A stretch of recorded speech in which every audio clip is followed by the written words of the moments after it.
Gaslight's a very well-known play. It was written in the 1930s by Patrick Hamilton, who wrote a number of very well-known plays. But this one is set in the late 1890s in the household of the Manninghams, husband and wife, who've been married for 7 years now. Got a couple of servants in the house, and it's a bit of a psychological thriller. What are you doing, Bella, dear? Come here. Just muffins, my dear. The tea. Muffins, eh? Yes. You come so seldom, I thought I might surprise you. You didn't need to look so apprehensive. I wasn't about to reproach you. The Marlowes have done Patrick Hamilton work before. We've done Rope, which was, I guess, about 7 years ago.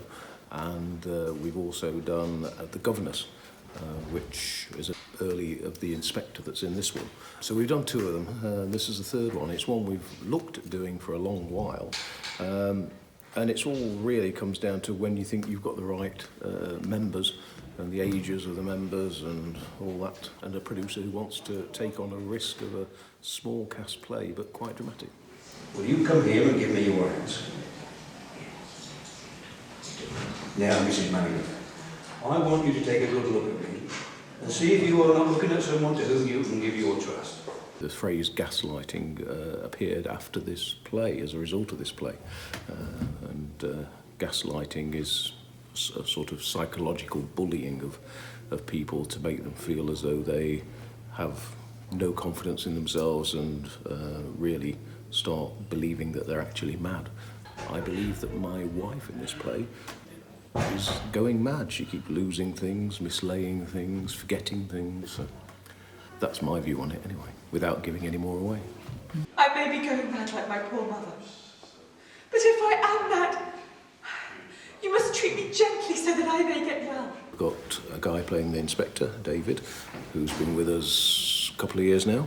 A new lady playing Bella, my wife, in this, and she's Michelle.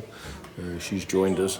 She came along quite fortuitously, I guess, in the fact she came along just before we were casting. She read and she got a part, so this will be her first production for us. And then we have Jane, who was in Trivial Pursuits that we did in the summer.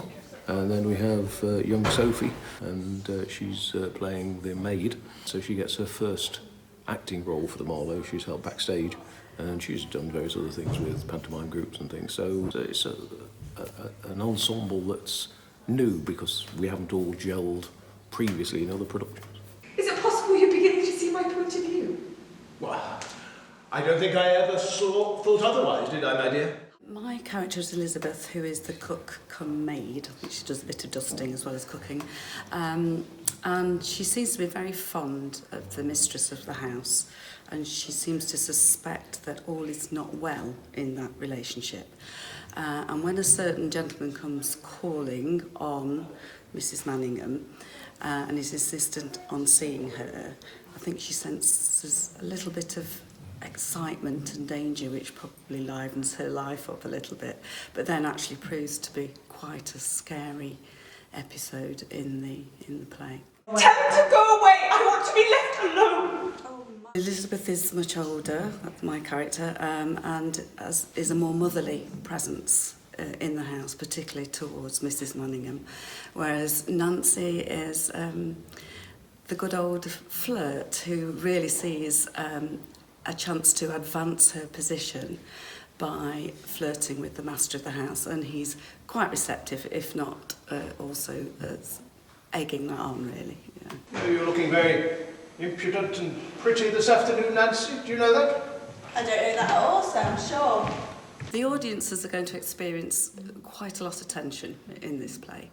It really does take the audience on a bit of a roller coaster ride, because you're never quite sure if the plan that is being followed is actually going to be successful or not. That will create tension, particularly for the more aware people in the audience. You know, today we're far more aware of the damage that does to relationships, to women, and I think that will probably arouse perhaps a bit of anger in some of the audience, and so it is tense in a number of ways.